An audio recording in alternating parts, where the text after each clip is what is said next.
So keen to chat about coaching, but chat to me about when you were playing growing up and how you got involved with Connacht.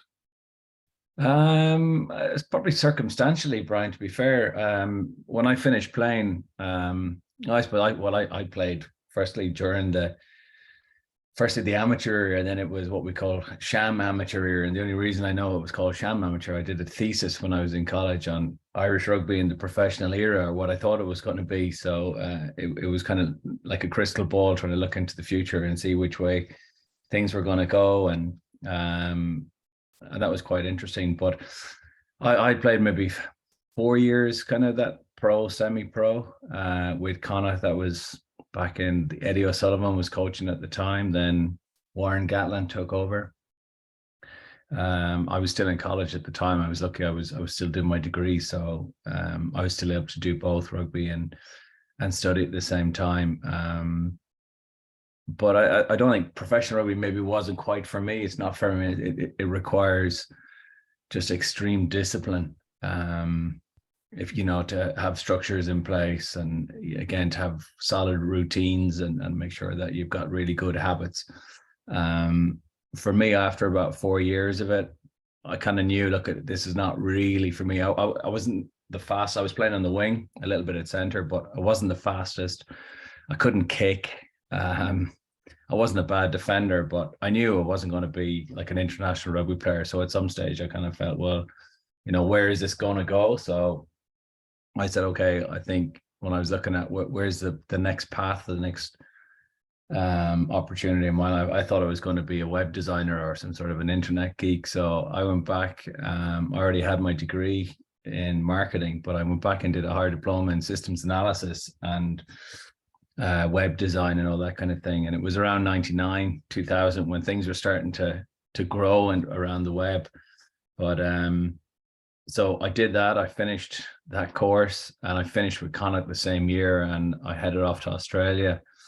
I thought, look, I'm going to start the new life in IT down there. And I got into a couple of little roles, and I was within a hair's breadth of being offered a visa to stay there for 3 years, but in the end it fell through. But before I left, when I finished playing, I was offered a role as a rugby development officer with Connacht, and I said I was going down a new route. I thought it was going to be an internet geek, so it wasn't really something that I thought, look, I'm going to go this way. So I continued on our journey, and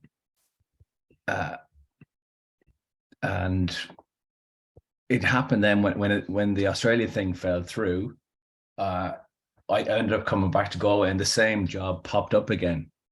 And when it did, I kind of, and you don't normally get a second bite at the cherry like that. So I said, what, I'll give this a crack and see how it goes. In the meantime, the internet stuff wasn't really going anywhere, wasn't really taking off. So I said, I'll give this rugby thing a crack. And to be honest, that was in 2002. I did 4 or 5 years of that, set up the Connacht Academy, did that for 13 years. Coached Ireland age grade sides in the meantime. Got an opportunity to coach professionally with the Connacht teams, did that for 4 years, and that's taken me now to Glasgow Warriors. So I'm very fortunate in the road I've traveled. It's been very fortunate to me, so I'm very blessed for it. That's interesting. I didn't know that. And so when you were, say, 16, 17, like did you want to be a rugby player? Like did you want it then to be playing with Connacht? I'm sure there might have been talk about professionalism and you're doing that, but is that something you're like eager to get into, or no? You see, professional rugby, it was only I was kind of I actually ended up was one of the first few guys in Ireland that I was in the first round of contracts in Irish rugby. And again, it was pittance, it was small money, but we were getting paid for something that we were doing already for free. And we were doing it because we just loved it. We just loved playing rugby, and we loved, again, playing representative rugby with Connacht. And you get, we at the time you still had your inter-pros, but I mean, even in the inter-pros, I mean, you would only had a couple of hundred. You got more people at a club game than you would have had at the inter-pro. So like a Leinster-Munster game might have attracted 400 people, whereas young Munsters versus Garryowen, you could have 12,000 at those games back in the 90s. So it wasn't really an ambition to become a rugby player when when I was a teenager, become a professional rugby player, because it didn't actually exist. Obviously, it was an aspiration to be an international rugby player and to get exposure in that side of things. But no, it's something that's just evolved really. And I said I was just very fortunate to be part of that era when it started to change. I mean, it's changed so much since then. Obviously, it's evolved unbelievably since. I mean, people didn't really have a clue. They were trying to, just copy other sports at the time. So it's really evolved into a real beast now, even compared to other professional sports. Yeah. And what was it? I've chatted to some other people kind of around your era, will say, but what was it like, say, in Connacht when people were trying to figure out what professionalism meant? Yeah, I think this is some of the mistakes that people make. People thought professional meant you're just getting paid to do the job that you're going to do, but actually being professional is not what you do, it's actually what you are. And that's where so many people fall down. Like being professional it's a discipline. It's a structure, it's a routine, it's about daily habits and building unbelievable habits to be the best that you can be. Whereas when it turned professional at the start, people didn't really know. High performance weren't even words that people spoke about. And what is high performance? And again, fighting for inches and 1% gains. We were just, I mean, and the advice that we were given and the coaches there at the time, they were just doing kind of what they'd done the previous year and getting as much input from all different areas as they could. But people didn't really know, because it was so new, and they were looking across at football in England, but it didn't really transfer because that was so different. You're looking at other sports, probably the closest that we had was rugby league. So there ended up being a massive kind of influx of rugby league coaches, particularly in the defensive side of the game. And as such, that that was the influence in Ireland defensively more so at the start than attack. But yeah, that was probably as close, as a game to that they were trying to emulate at the time. So they were really trying to feel their way through it. So I mean, some of the stuff that we used to be doing was bonkers. But I mean, there was a good story from one of the players, and this is a true story, one of the players that we were playing with at the time, and this was during the early professional days. There was a prop who played with Connacht, and this guy he was only doing rugby part-time, but he was actually a teacher of maths and applied maths and physics. So he's actually very intelligent, but again, trying to feel his way around, what's high performance. And he had asked John Connolly, the Australian rugby coach, when he visited his club, he said, John, he said, is there anything that I could do to really boost my energy levels after tough games and really tough training sessions? And John kind of just said, he said, yeah, mate. And my worst Aussie accent, he said, yeah, mate. He said, I reckon if you eat 4 to 5 bananas after a game, he said, I think that'll really boost your levels. He said, let me know how you get on next week. So the following week, he goes back and he goes, right. He said to the player, he goes, hey, mate, he said, how'd you get on with the bananas? And he goes, oh, John, he said, I don't know how you could eat 45. I only managed 27, So Jesus. And that's a true story. Like that happened. I mean, what I said, people didn't really know. I mean, nutrition wasn't something that was big on people's radars, and S&C they were making it up as they're gone. I remember like Warren Gatland would be in the gym and he'd just be pressing down on the bar until you failed, So, but it was good times. It was great times. I said we were feeling our way through. We didn't know any different. So I definitely didn't eat 45 bananas, but it's definitely a good story from the era. That's gas. And what was it then when you said you kind of walked away? Like, what was it that that wasn't for you? For me, I think I didn't have the habits that were required to make it at the top level. I didn't have the routine, the discipline. And again, at the time, I mean, I was just finished college, and we had a big crew of guys, and we probably enjoyed the social side of things and being together, and God, we can't believe we're actually getting paid to do this kind of thing. And it actually worked for a period, particularly when Warren was with us, Warren Gatland, and in one of them first couple of years that he encouraged us to go out socially as well and really kind of, build kind of tight bonds off the field. And certainly that in his first year, it actually transferred into a lot of success on the field as well. We were quite a tight group. But again, it's just the discipline of diet and, in the gym and rest and having to go home after the gym and try and rest. And I wasn't good for that. I wanted to be always going. So my body didn't repair as well. And then injuries kind of kicked in, and really minding yourself and trying to get the best out of yourself. I knew I wasn't the fastest, and I probably got maxed as much out in the time that I was there, but I just felt, look, it's not quite for me. I feel I'm not going to get the most out of myself in this sport. I can get the most out of what I can for the time that I'm in it, but I knew it wasn't going to be, I wasn't going to hit the lofty heights of international rugby and have a 5-year career playing international rugby. That wasn't going to happen for me. I wasn't that type of player.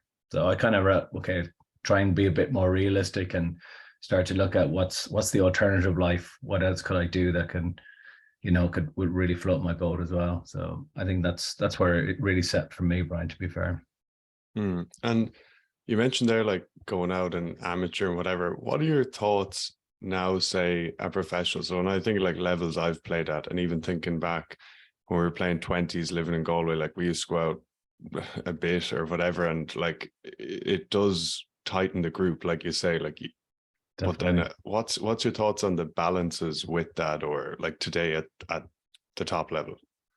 Yeah, it is very much balance. And I think professional rugby is about balance. I mean, coaching professional rugby at the moment is about balance in your life. And it's a balance between, making sure there's time for the kids, time for Siobhan, there's time for myself that I can get away and go for a run, or, and there's enough time invested into the team that we know we can get the best performance out of ourselves. But it's knowing when is enough.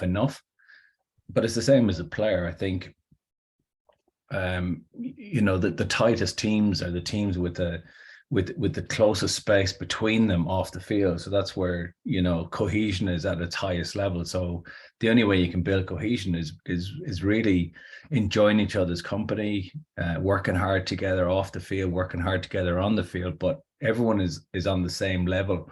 But there's an element as well where you enjoy each other's company, you enjoy being around each other. And,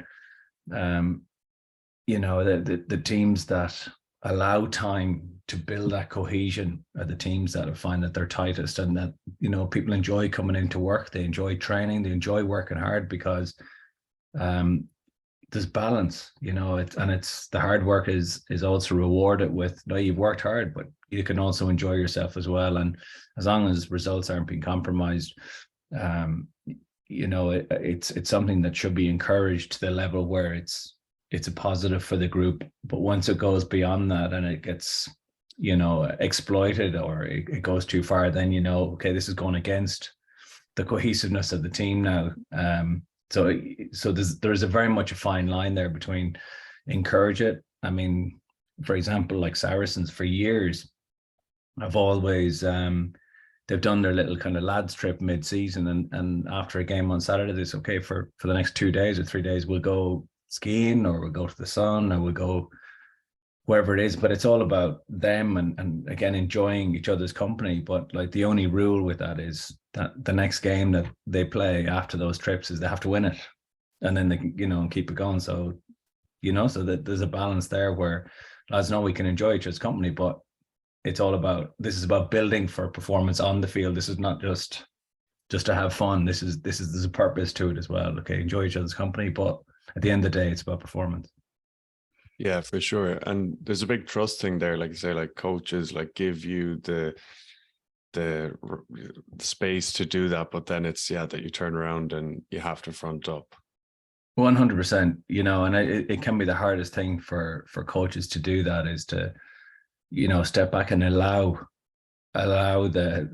fun in environment. Because even in professional sport, I even remember going into one of the Irish camps shortly after Andy Farrell had taken over, and one of the things that was so apparent was it was how relaxed it was. There was fun, there was crack, there was jokes, there was a little bit of, pulling the piss out of each other. And then one of the players stood up and said, look, this is the social event for tonight. And this was in the middle of the reviews, that they were also, not only did they review the game and the performance on the field, but they were looking after the environment and the culture off the field and making sure that it was a place that people enjoyed being around and felt comfortable, felt that, you could be yourself. And it's so important if the more comfortable you are off the field and if you enjoy going to work, you'll enjoy working hard. I think it was, I heard before, if you can change the way you think about a place, it changes how you feel about it. So you've got a choice. When you go to work, you can either go, this is shit, or it's too tough, or you can go, no, this is a place where I can be better. This is a place where I can be a better version of myself. And if the culture is right there and the environment is right, where it's fun, but it's hard working, you feel, okay, I'm making progress here. You want to contribute to that. You want to be a part of that. And when you feel you're contributing to it, like it's a powerful thing. But you want to work hard for it as well. You want to make sure you're getting better. So it's very hard though for coaches to understand as well that look, fun is, and to build a culture and to build that psychological safety, so to speak. It's sometimes you need to relax on the on the bollock and relax on some of the detail. Just there's a time and a place, and so there's a balance to everything. If you get the balance right, you get the cohesion right. If you get the cohesion right, I think that it does definitely create for a better performance. Yeah, for sure. You mentioned Andy Farrell, but like looking back 8-10 years before that, that's exactly how I felt when we were playing under you, and it was always fun, and I was always so excited, and I think we all were. So is that something that you were aware of, as I said, 10 years before that, and that's the first time I saw it, but even earlier? Thanks for that, first of all, Brian. Again, I wouldn't be consciously aware that that's the environment that I created, or that's how you felt in the environment.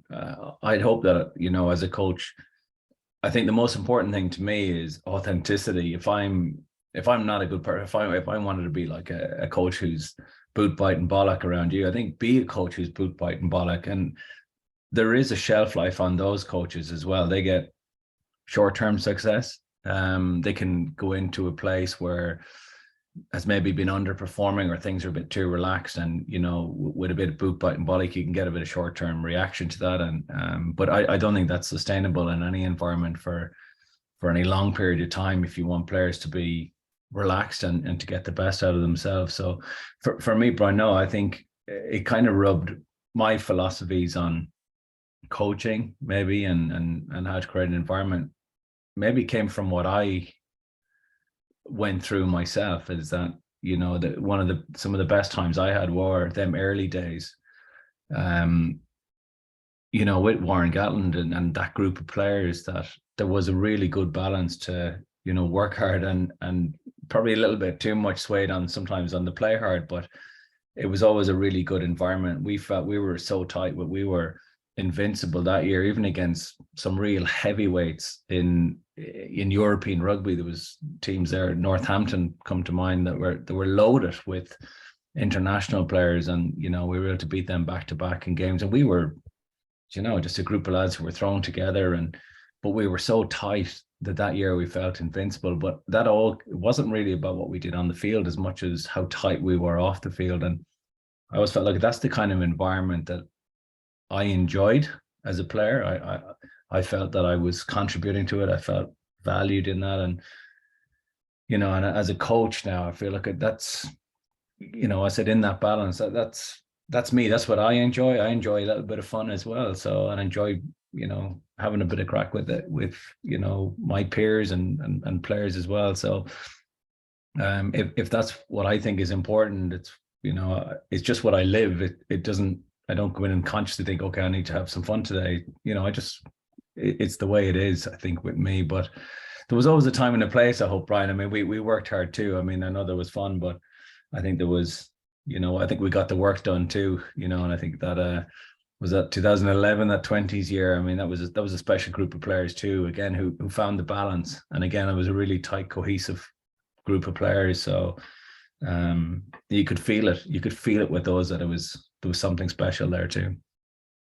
Oh yeah, 100%. Like we worked probably harder, as hard as I've ever worked. You know, I remember the conditioning sessions in the heat, and it's like you're ready, you're about to collapse at the end, and like doing contact Tuesday, Thursday evening, putting on the suits, and no, 100%. But I think it's when, yeah, like you mentioned psychological safety earlier, but just you know that the coaches have your best interest at heart. You know, it's not all kind of push, it's not all pushing, and there's going to be fun in there, and you want to be there, and yeah, it's that's part of it too. But no, for sure.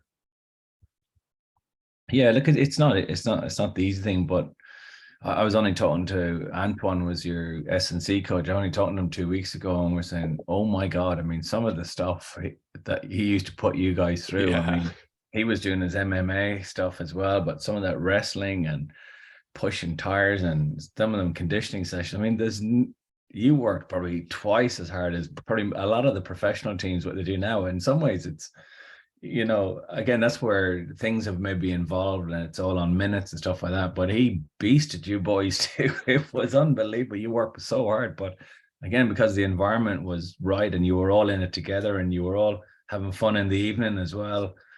When you went back to your apartments, and you enjoyed working hard because it was a bit of payback in the evening. You enjoyed your other's company, but we're talking about how bloody tough the training was, even compared to some of the rugby programs that are on now. They've certainly pulled it back a lot.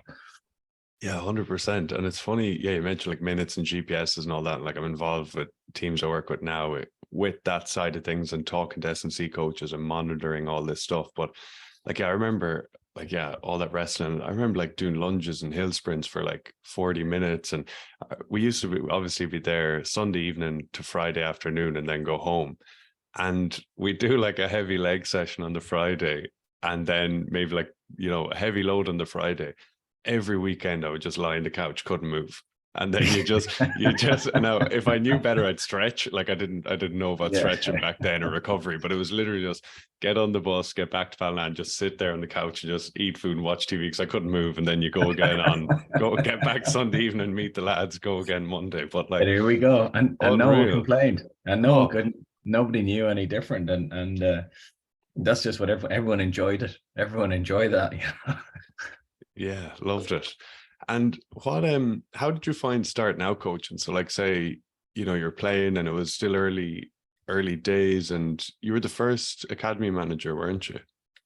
Yeah. So look, I think there was a national academy in the RFU, and then again, I'd done maybe 2 years as a rugby development officer, and then it was the time, again, it was all part of this Irish rugby in the professional era that, that try and expand the player base. So to do that, they needed more players that were getting exposed to kind of professional environment. So instead of having one national academy, they regionalized it. So they set up 4 academies, or one in each of the provinces. And so I was fortunate, and maybe I was already working through that program. It just wasn't called the kind of the academy at the time. It was a different name on it, but it just put a lot more kind of structure on it. And that's so that's the reason I stayed at that for 13 years is just the most rewarding work that you can do in coaching, is that when you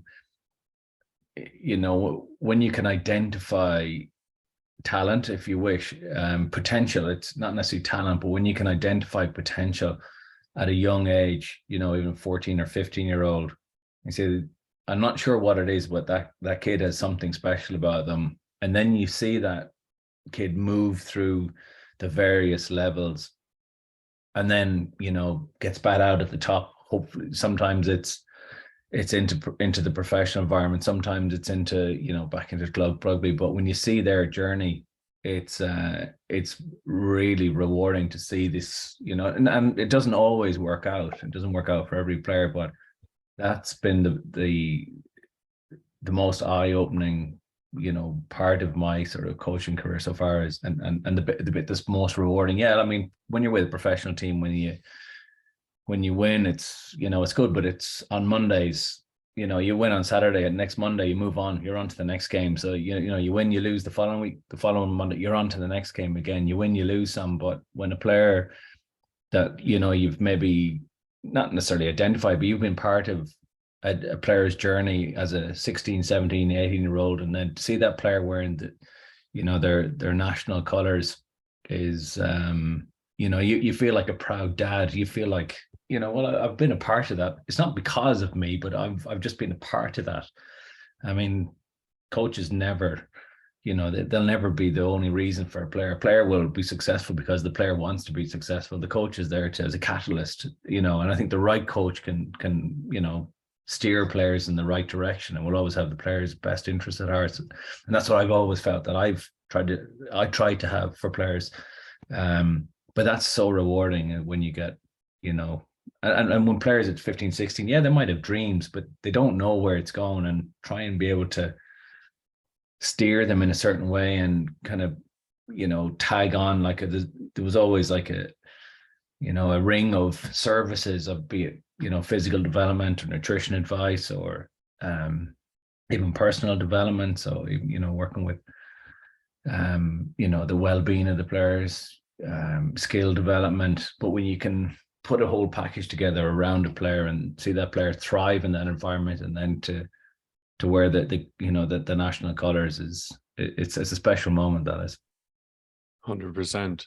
And you kind of mentioned there, can you put words in like what you would look for, or in a player, like a young player, that you think, oh, they might have something?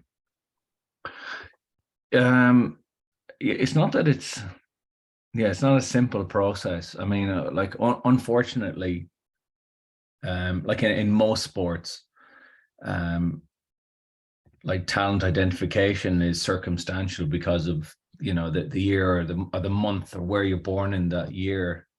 You're given a better advantage. And I don't know if you're into, if you ever read the book Bounce, or is it Outliers or Bounce? But it's one of them.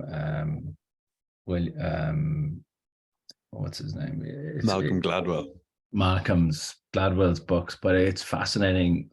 And it's unfair, it's an unfair world, in many ways. Sport is unfair, and it does give the advantage to players who are maybe a little bit more physically advanced. So I know that because I was born on the 27th of December. So according to Malcolm Gladwell's theory of that, is it 40, 30, 20, 10? So 40% of players come out of the first quarter of the year, the next 30% come out of the next quarter. So that would be, if January was the start date, so January, February, March, you get 40%. April, May, June, you get 30%. The next 3 months, you have 20% and 10% in the last month. So being born on the 27th of December, I was always up against, I was in that 10% success category, if you wish. So I think as I was growing up, I always had this bit of a chip on my shoulder. I always had to compete against kind of bigger players or slightly older players. So I suppose it was a slight disadvantage there. It does, when you have those disadvantages, you do develop a little chip on your shoulder as well. And you get a fight or flight mentality. You can either, go for it and fight it, or you can go, look, it's too hard and it ain't going to work. So I think to identify a player who's born in that latter part of the year, it doesn't mean that they need to have something special. I mean, we always, if you were to only split it across two categories, talent and character, for example, like the talent are the things everyone sees. It's, the skills, the speed, it's the agility, it's all the physical characteristics, the skill characteristics, but the character stuff. So when you can see drive and determination in a player, when you can see, they don't have the physical maybe characteristics to be the best in that position, but when you can see down the road, maybe, someone, I mean, the great thing about rugby, it's that it's a sport for everybody. You can be tall, you could succeed, you can be fast, you can be, a little bit heavy or big, and there's a position there for you. But if you can foresee maybe that player could succeed in a different position, to be able to identify that and encourage a player to change position you know, is can be a difficult thing sometimes. But if they want to succeed, I've seen it numerous times that it's where even Caelan Blade, for example, he played, you know, one of our peers growing up. I mean, he played centre whenever, but trying to convince him to play scrum half, but he couldn't pass. So again, trying to resource him to be able to pass like a scrum half, you know, and he's played Ireland A last week. He's a couple of caps for Ireland now. So he's just one of those little successors. Dave Heffernan, you know, a guy from your own hometown, again, he was playing back row and get convince Hef to, you know, he'd have a better, more greater chance of success as a hooker. And again, he just worked so bloody hard on his throwing and his scrum work. And again, everything is down to him. That's his character, to fight for it. And once he understands what's needed, like he's got the drive and the determination, you know, and the desire to really go after that. So, you know, to identify those things can be hard, but you can see those characteristics of players who really want to fight for it no matter what age they are. 100%. And it's interesting with the dates, and club rugby, I remember, was July 1st. I was June 28th. So like same thing. But yeah. I remember when I was like 12 or 13, I used to complain. I used to be like, oh, well, I should be playing down it. And Jack Carty, it was like August, he was my friend. He was playing the one below and just carving it. Not that I would have carved it, but anyway, I was like, I want to play at that level and the one below. And I remember, I don't know, it was one of my parents, I think it was my mum even, saying like, oh, someone told me that it'll be better for you in the long run, Brian, just work. And I kind of changed the victim mentality to be like, right, I'm going to go after it. This is like 12, 13, you know. Yeah. And I think it's just so important, like, you know, as player, anyone, just, you know, like that victim mentality just kills you if you're just looking for all the reasons, you know. Yeah, like Bill Besic, he's we had him into Con a couple of years ago. And again, just fascinating mind on psychology, but on the mindset. And I mean, everything is a choice. So if you know, every situation you come up and you've got a choice, you can either go, well, I'm the victim here, or I can fight this. So, you know, and you know, if you can just change how you think about it, it changes how you feel about it. And if you change how you feel, you get energy from that. So, and it's the energy then that drives the performance, and that drives the determination and everything else you need for success. So again, that's a choice. You know, you can say this is too hard. It's the same in a really tough conditioning session. This is too hard, or you can go, this is going to make me better once I get through this. So it depends on how you look at it. It depends how you can talk to yourself. You can talk yourself into it, or you can talk yourself out of it. You know, either way, it's a choice. Yeah, and that's something I'm learning a lot in the last year or two about how you feel about things. And you can, like you say, you can determine it like the way you think. And, you know, often players, you know, you'll think like, all right, I'm going to get after this condition session, I'm going to go for it or whatever. But you know, if you're not feeling something, you can like flip that. You don't have to just not feel it. You can change your thoughts, and change how you feel. And it's like interesting. I was chatting with someone recently, but you know, if you're in a team that's losing a lot, you can look at external circumstance, be like, oh, we lost, and think then we're not going to win next week. And you'll feel, you know, you'll be like, oh, I don't know. And you feel that way, but you can choose how to you know, your thoughts, and you can choose how to feel. And that belief, then it doesn't matter what's happening outside, you can determine it. Absolutely. I mean, I think even at the moment our performance with Glasgow Warriors, I mean, we've got this unbelievable home record, and our performance at home is, you know, we've so far in the season we've scored 24 tries, you know, in 3 games home and 3 away. We've scored 20 of those at home and 4 on the road. And again, it's all mindset. It's not that it's a choice to score them, but you choose how you think about when you play away. So we got to bring this, you know, this home form performance on the road, and it's all mindset though. It's all about how you think about it, and you know, if we can feel differently about it, and it'll only take one. It takes, you know, one game and you crack that nut, and then it doesn't matter where you play, you know. And at the moment it's just this little bit of a baggage that's hanging around there, but it's all mindset. The whole thing is mindset. It's just about changing how we think about it. Yeah, and that's a challenge, isn't it? It's a massive challenge, yeah. But I mean, that's, you know, that's sport as well. I mean, you know, and you go to like most home teams, I mean, they talk about their fortress, you know, or their patch or their castle, and they're so proud of it because, you know, it is tough. It can be tough to, you know, to win on the road if you allow the opposition, you know, the home support, and you know, you think, you know, referee calls go against you and things are different or a little bit more uncomfortable. You just got to change how you think about it, and you can block all that stuff out and just focus on yourself and play your own game. Don't be worried about all the other things that could happen, or do happen. You just go back to your own process, and you know, and just think positive. Think, what's the next one? What would we do at home here? So. Mm-hmm. And how have you found Glasgow in general when you moved from Connacht there? What, 18 Great. I months mean, ago? I had, you know, between, you know, my sham amateur years and the couple of years of pro and the academy and the professional team, there was 26 years with Connacht Rugby all in, and obviously it's a special place, and the reason I stay there because I just loved it. I loved the bits, I loved the people, I loved the mindset there. I think I love the chip on the shoulder. I mean, it's never been spoiled for resources, but you know, they've always maximized what they've had and never let resources or the weather be the crutch that's held them back. So I said I love that. So it was tough to leave. But for me, I mean, if I want to continue to grow as a coach, and I have a lot of growth, you know, still in me, the only way you grow is to be challenged and to step outside that comfort of familiarity. So that it's, you know, Galway was familiar to me, all the people there were familiar. I mean, and with that there's comfort. So when you change, I mean, rugby is rugby. You're doing the same thing. It's the same game in Vancouver or Christchurch or Glasgow or Dublin.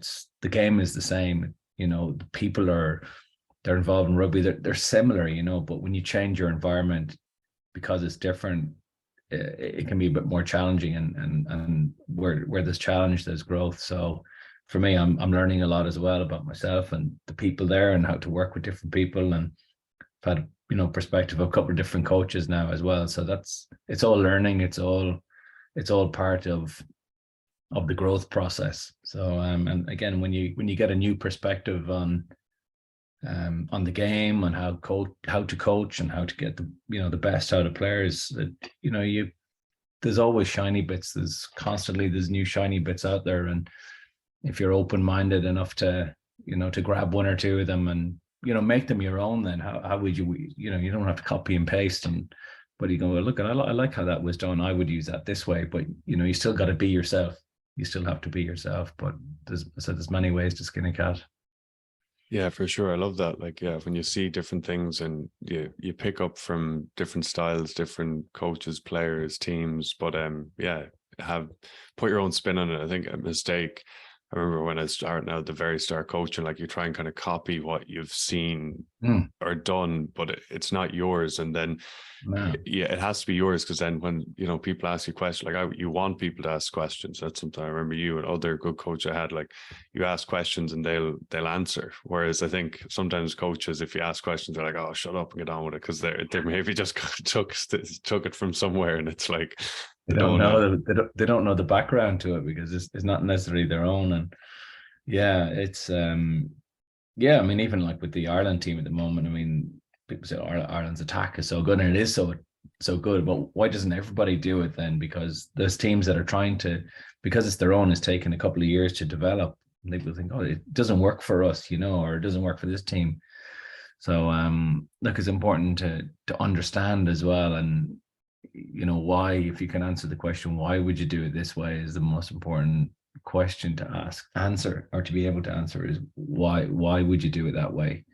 Because players are going to ask you, so why, you know, I think we could do this, or we do this, and then, well, why? And if you need to understand their perspective, and I think that's what coaching is trying to get coaches and players to see the same thing through the same lens, and then you can understand the same why.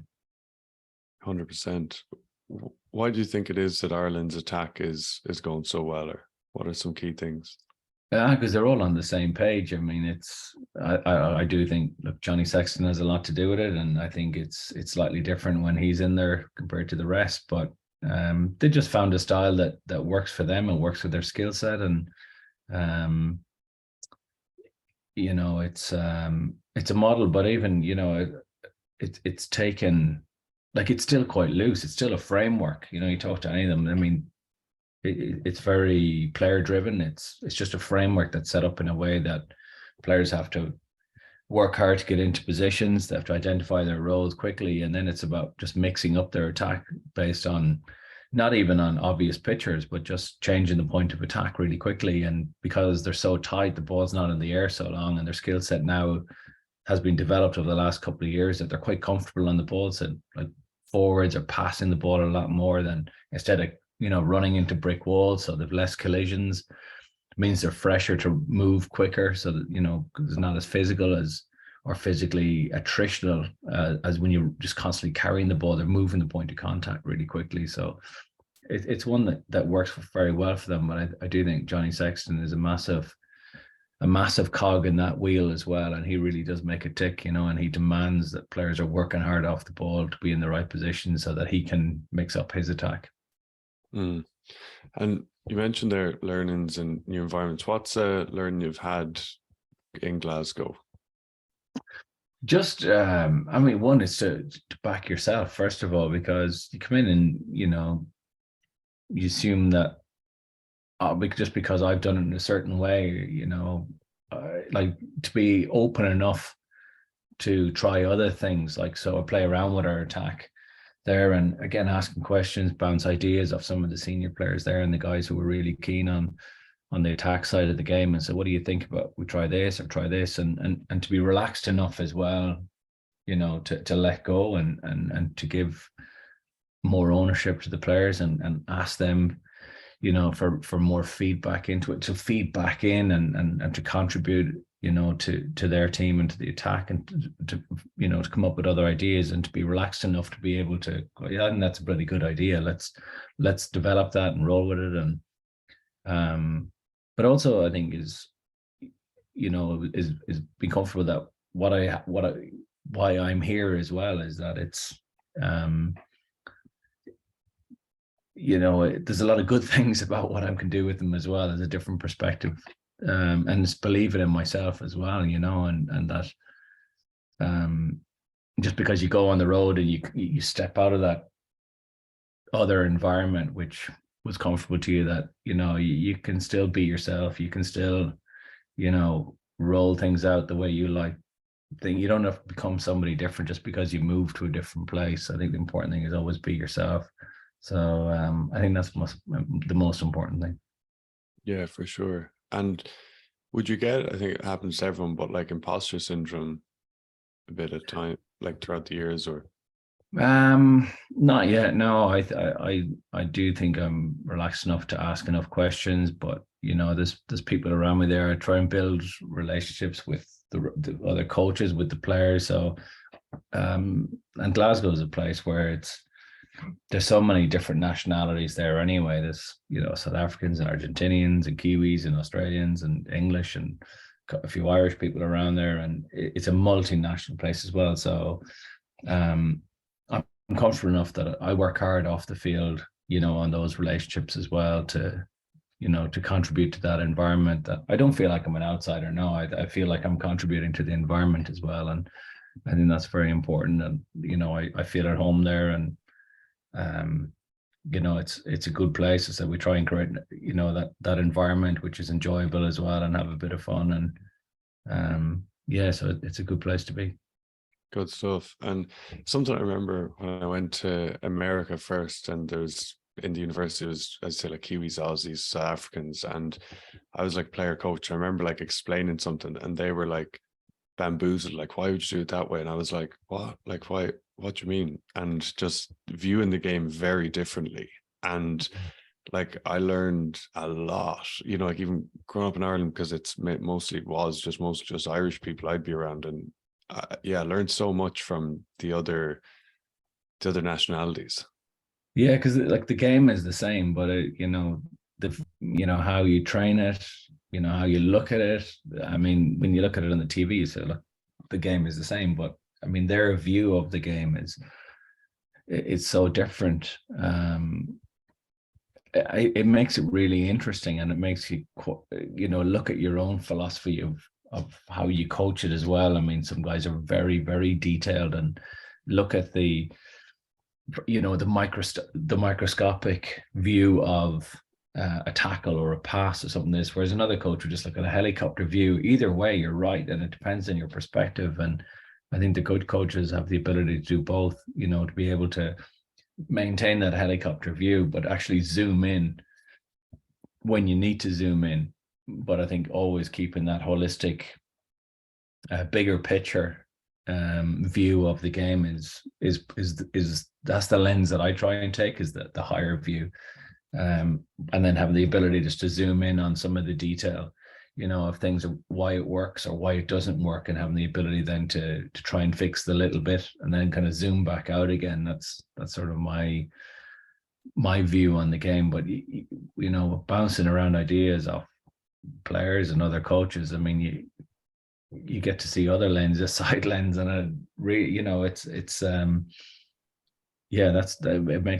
makes it really interesting, for sure. 100%. What's been your biggest challenge in your coaching career? Biggest challenge.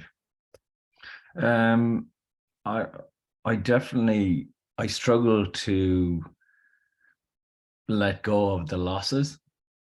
So when we lose, and it's inevitable that every team loses from time to time, I'm not good at letting that go.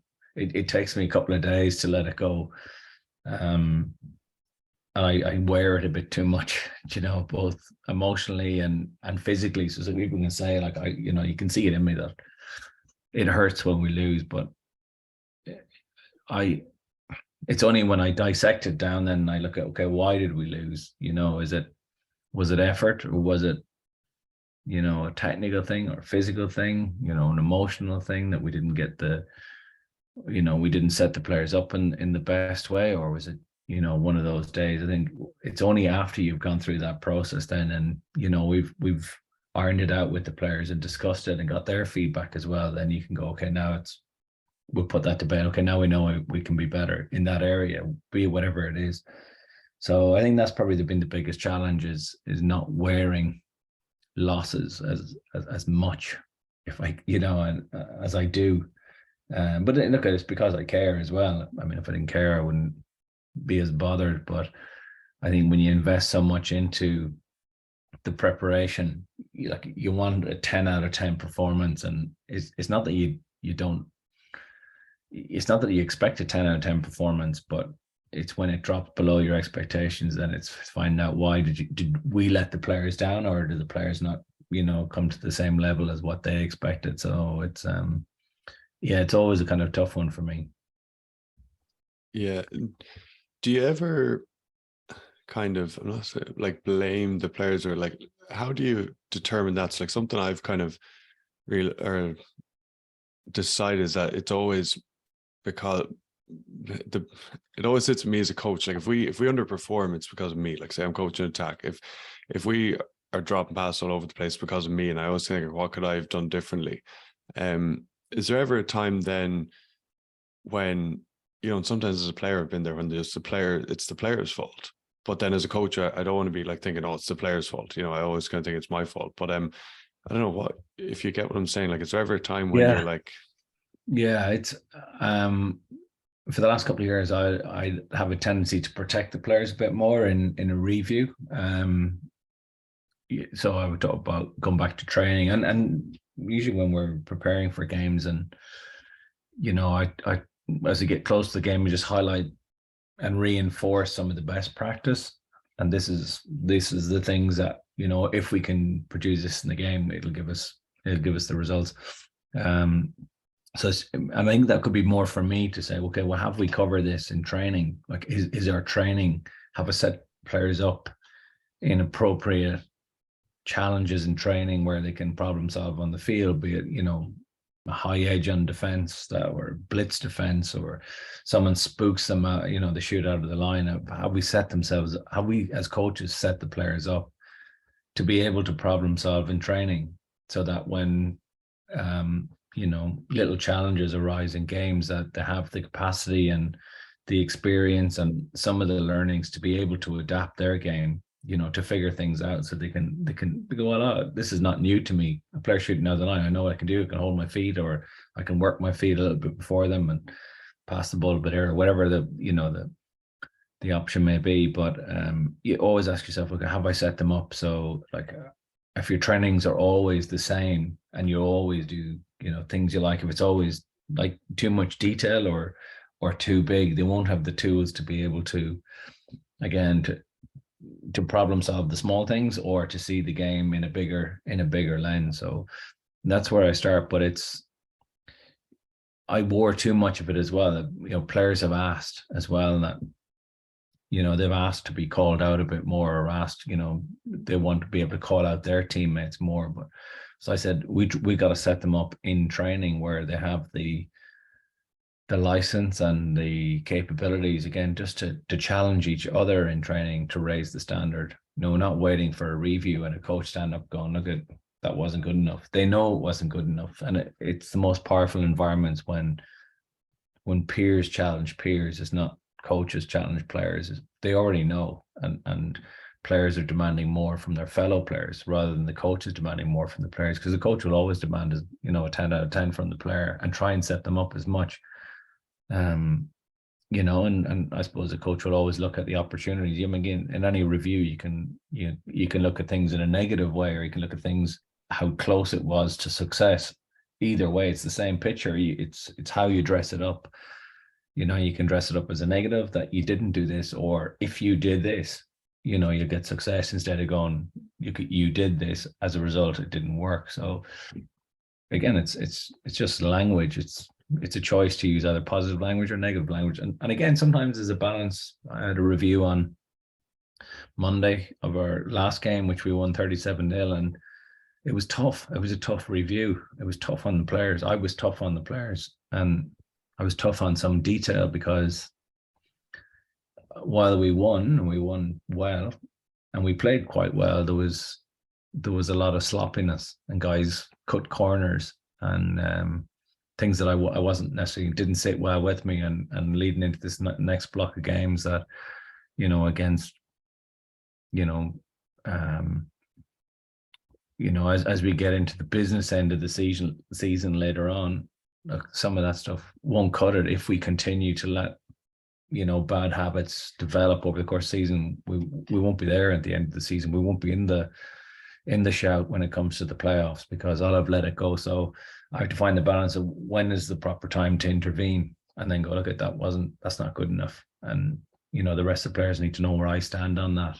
So it was a little bit tough on our review Monday, even though we won and some of our attack was really, really good and we scored 5 tries. But again, some of the detail I just honed in on, and I said I was tough on some of the lads, and I gave them the heads up beforehand and said, look, this is not about you.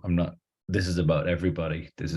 People are going to learn that your detail, or knowing your role in certain aspects of play, are important, and that if without that detail, we won't be successful. We won't be able to score more tries, so there's an understanding there. So but sometimes it's tough, but it wouldn't be the way every week. Yeah, it's something that I've actually just very, very recently ran into a bit we were like winning all around us every game, big scores, and then we lost in a kind of national quarterfinal. And I'm an assistant coach, attack coach, but the players said that they wanted the coaches to be harder on them and to be calling them out more. And I find it challenging. Like, I've just stopped playing, I've been coaching for a while, but as a player, it's so easy, just call everyone out, because you can go and front up as a player, and then it's easy to call them out. But it's something I find a little bit challenging, just learning as a coach, is like, I find it very difficult to call people out so much. I know that I would do it, but they don't know that I would do it. So it's like, they can be like, well, it's easy for you standing over there, Yeah. So I don't know, it's challenging. Yeah, it is challenging, especially if it's not you, if it's not in your nature to, be hard. I mean, and it's not about lambasting or trying to belittle a player. And I said, and that's why I always speak to the players before. And I said, look, there's a clip here with you doing this just to understand. I want to get learning in the group. And they go, no, please, you need to show it. Yeah, show it, and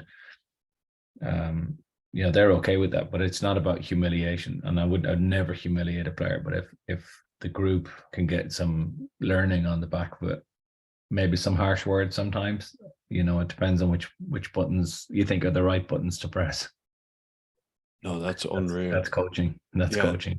That's unreal. I love that. The just chatting to a player beforehand. I never thought of that. And like to give them a heads up that there's going to be something, that you're going to feature. So well. You're going to feature in these clips, and it mightn't be the most favorable. And they go, look at, do you understand where it was? Oh yeah, and they go 100%. Or if they don't, if they're not aware, then it's for further intervention. But the players are pretty smart. They know when they've do something well, and they know when they don't do something well. I think if it catches them by surprise, particularly at the professional level, I think they're trying to kid you. Yeah, I remember, they said, I remember when we were 20s, doing a review, and you might remember, but you said, look at this player, and the player just walked, like in a game, just walked, like it did something, just walked for like 20 seconds. And I remember just being like, oh God, like I can never do that. Like it was so watching. It was so black and white. No, but it was so black and white. Like you pointed it out, and it was like my awareness hadn't been brought to that before. Did you get me? Like, as a 19-year-old, and then it was such a powerful learning for it. Like, it was harsh, on that player, but the player did walk like just for 20 seconds on the field. And then, but like I learned from then on, like never, like, yeah, like I say, Big Bro's watching, but like you have to, they talk about involvements then and these different things. Like it was such a powerful learning for me, but it was probably difficult in that moment, Yeah. And it is something like, but that's where most of the learnings will be, if you want to improve, and, and these are the fine margins of sport as well. And you're always looking for things to be done as best as they can be. And if you accept, this is the point where I let it land the other day. If I don't point it out, I'm saying it's okay. It's okay not to get your detail right. Or if you walk for 20 seconds, by not saying anything, I'm saying it's okay for you to walk for 20 seconds. And as a result of walking for 20 seconds, then you're not in a position then to carry or clean on the next phase. And then we turn the ball over. And I'm saying that's okay, because you're just doing your own thing. But as someone who looks after the team, and if you don't highlight that in a way that everyone can learn, then you're doing the team a disservice. So this is where the fine margins come in. It's if the team can learn from it and the player is cool with it, then it's a win. Then it's a learning. It doesn't matter how big or how small it is, the team will be better from the back of it. Yeah, absolutely. That's something like exactly what you're saying there. Quote, don't know who it's from, but the standards you walk by are the standards you accept. Like, exactly Correct, what you're saying there. So important. Correct. Yeah, you're saying it's okay. So the detail doesn't matter. You doing that, it's okay. It doesn't really matter. Then, don't expect, to be in the playoffs at the business end of the season, because you won't. You won't be, because unless by sheer luck, but you're just accepting mediocrity. That's what you'll get in return. All right, Nigel, thanks a million for your time. With how far do you look into the future, say, with challenges and different things, and your career? I haven't looked past tomorrow yet. So I don't know. I'm happy here in Glasgow. I like doing what I'm doing. Where to next? I love coaching the attack. I think it's exciting. The game keeps changing as well, where you can keep evolving the attack. So it keeps me on my toes. I really love it. I'm an assistant coach. And I like that, having an aspect, especially as big as attack. I don't think you could be a head coach and be an attack coach. I think attack is too big of an area. There's just too much in it, to do that and to be a head coach and to do both well. I think that's a really tough thing to do. So if I have aspirations to be a head coach, I'd have to relinquish some of the the excitement and the thrill of doing the attack, in favor of the culture and the environment and recruitment and selection, and there's a whole other host of things there. But I wouldn't rule it out someday that a head coach role wouldn't float my boat. But at the moment, I said it's very much on the attack, and at the moment that's with Glasgow Warriors. Excited by how we play and how we try and play, and the ambition that's there, and the buy-in from the players in terms of that style of rugby. And so it excites me, it excites them, it excites the fans who watch them, on a Friday night. But yeah, so outside of that, I don't know where the path is going to go yet. At the moment, I'll try and do the best job I can while I'm here, and if doors open, then we'll consider them as if and when they open. So at the moment, I'll keep my 2 feet on the ground here and do the best job I can. Good stuff. Have you ever thought about defense as well? It's like it's come in quite like say Stuart Lancaster does attack and defense with Leinster as a senior coach under Leo Cullen, and then I think it's Pete Wilkins does the same in Connacht, and like it happens quite a bit now, or more so than it would have in the past.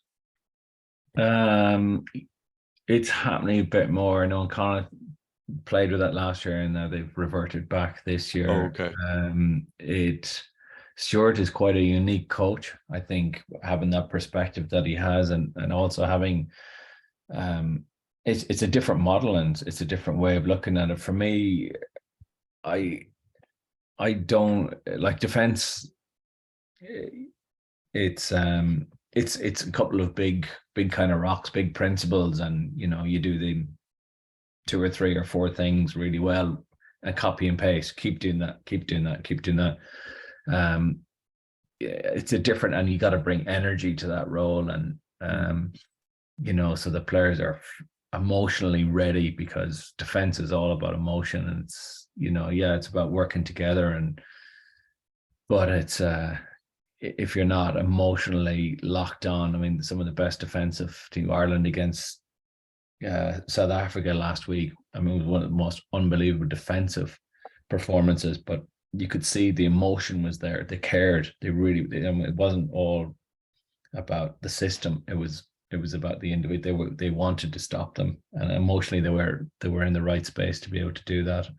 For me, it's just the intricacies around the attack and trying to manipulate your attack to break down defenses. That's the bit that excites me, as opposed to trying to stop somebody like me, coming up with plays and shapes and things like that to break teams down. It's the bit that excites me about the game. Yeah, good stuff. Well, hey, thanks, Mil, for your time. Really enjoyed chatting and catching up. Yeah, you too, Brian. Yeah, I said good luck with it, and yeah, it's been a pleasure to be on having the chat. Cheers.